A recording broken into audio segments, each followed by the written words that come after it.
এটা হচ্ছে ভাজি, মানে এটা হচ্ছে বেগুন ভর্তা, আলু ভর্তা, চিকেন ঝাল ফ্রাই, ডাল, ভাত তো দেখতে পেতেছেন। আর আসসালামু আলাইকুম গাইস, আজকে কিন্তু আমার খাবারগুলো সব তৈরি করছি। তো আজকে আমার গেস্ট আছে, তারা খাবে, তো সেই জন্য কিছু খাবার রেডি করছি। যেটা খাবারগুলো তাদের জন্য যতটুকু পারছি। আর আসলে মূলত আমি এখানে ছোটো মোটো একজন শেফ, বয়স কম আমার, এই জন্য হয়তো একজন চিন্তা ভাবনা করতে পারেন যে এত অল্প বয়সে শেফ হয়েছে, আমার কিছু কিছু চিন্তা ভাবনা করতে পারেন। রেডি করছি আজকে সামনে সিম্পল খাবার, আজকে অবশ্যই সেটা আইটেম না, এটাই শেয়ার করতেছি আজকে।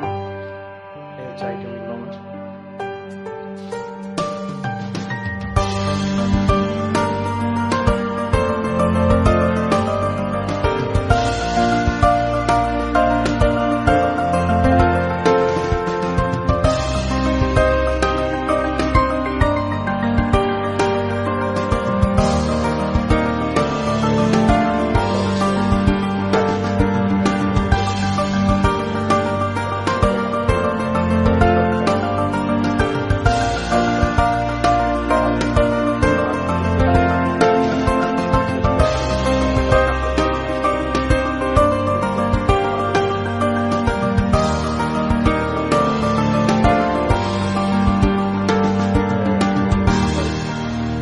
লাঞ্চ করবো তারা।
অবশ্যই সবাই ভালো থাকবেন, সুস্থ থাকবেন।